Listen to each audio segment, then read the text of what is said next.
It feels very much like you're being singled out, because I've also experienced similar things, where someone says, "Oh, sorry, I shouldn't have said that in front of you." Like, I don't care. You didn't need to single me out. And then I think in the same way there's been a few group conversations where I have been the only woman in the room, and someone will introduce themselves and say, "Oh, good afternoon, gentlemen, and Alex." And it's like, you really didn't need to say that. I remember in university labs, the coordinator of the lab went, "Okay, ladies," and then noticed there were actually women in the room and went, "Oh, sorry, like, and gentlemen." But he was actually saying ladies as in, "Oh, all you boys chatting to each other, you're acting like women," like, you know. Derogatory almost. Yeah. I didn't like that. So. Yeah, I'm really against the whole, "Oh, you hit like a girl," or anything in comparative to women, to make the weak comparison.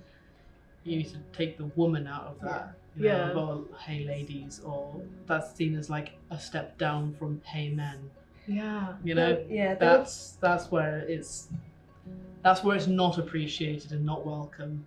There's gendered language that one of the key examples is in a lot of application notes. The engineer or the technician that's being referred to all uses male pronouns. So there is the assumption that if there is a technician or an engineer who's working on installing something or using something or troubleshooting, he must do this, he must start with this. And I feel like a very easy way to not do that is replace he with they. Stop using the gendered language, and just or use the third person where you say the engineer or the technician. These little things accumulate, and it kind of, you know, it's subconsciously saying to you that you're not it, you're not in that. And it isn't difficult to replace he with they, and you would think in this day and age that any documentation that was written from a position of this could be any person of any gender would be written from a they. I think that kind of assumption that it is always going to be a man that is the image of an engineer is certainly one of the biggest barriers.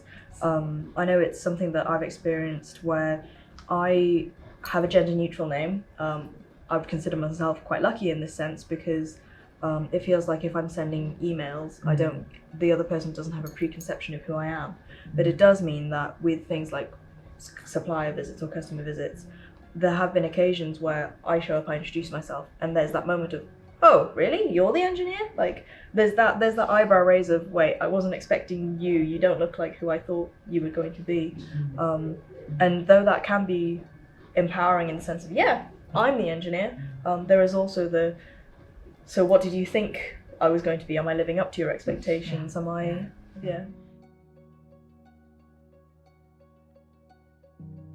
To get started on a new topic, what are some assumptions that people might make about your career in engineering as a woman, specifically? Maybe after a few days, few years of working, they'll think, "Oh no, hold on, you'll get married in a while. Maybe you'll have child or children, how many ever, and then maybe you'll take a break or you'll just resign and go. This job needs a stable position, so you should be there." And they'll be like, "No, I'm not taking you in for that."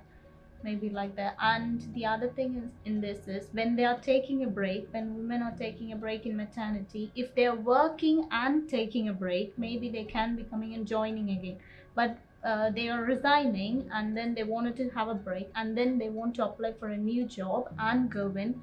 They find a bit hard because they'll be losing a bit of touch of working, and even if they wanted to try, companies will be like, "You had a break, and what's the reason for your break?" Few companies, they're ready to take. Few are like, "No, maybe you have lost touch in that, so I think you should stay away from it." So. Yeah, and just the fear that even as a woman who, whether you do or do not want children, both of which should be considered valid choices, but whether you do or do not, there's worry that you won't be promoted because you're looking like you might leave, and if you're young, you're inexperienced. Most people probably have children in their 30s. That's no time to build a career. I think there's also sometimes the impression that they're expecting you to leave before you've left.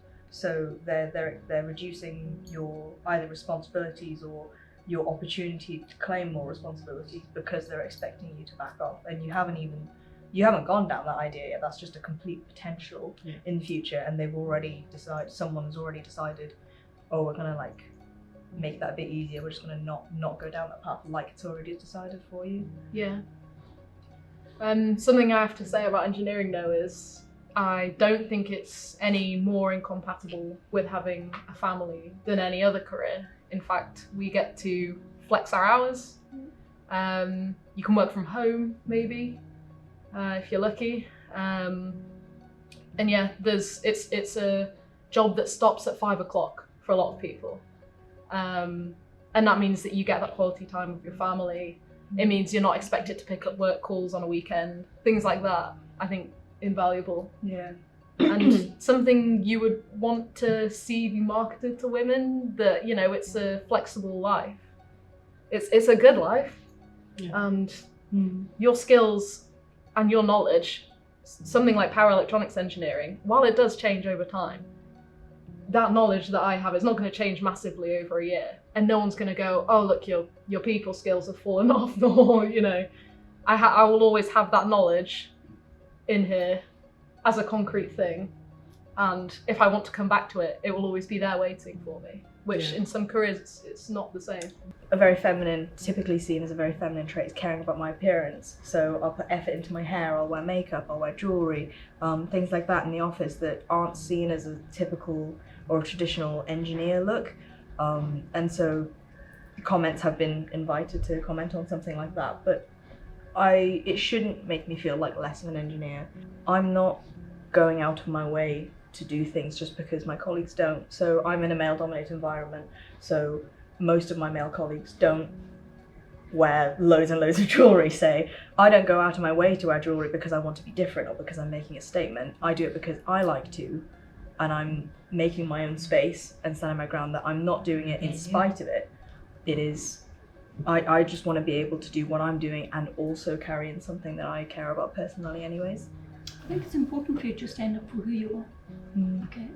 In my early career, I wore nothing but men's clothing. Okay. So I would get the question, are you female or male? Okay.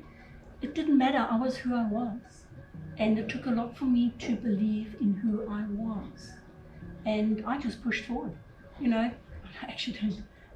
Though I had low self-esteem, I didn't care, but I did care what they said. But I continued being true to myself.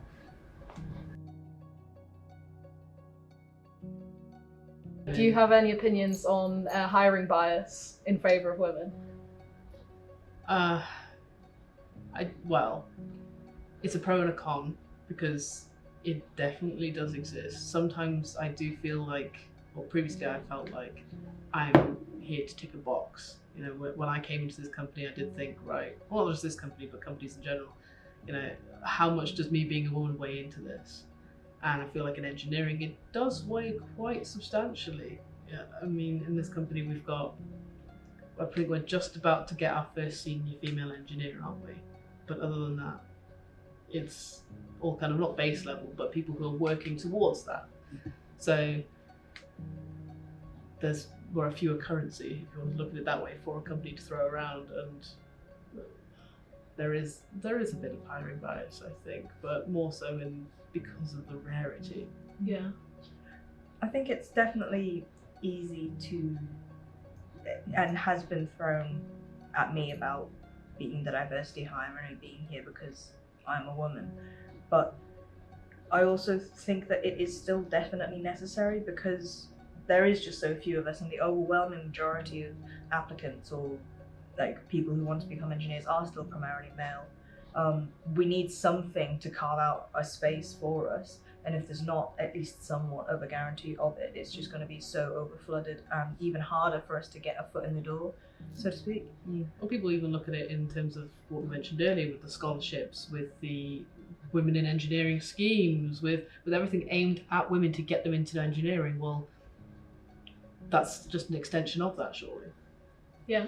I mean, who is to say that if you've made it through the whole of high school, the whole of university, and then finally gone into the job market, and through that whole time you thought, I'm sticking with it, that you don't have that passion, because it is hard.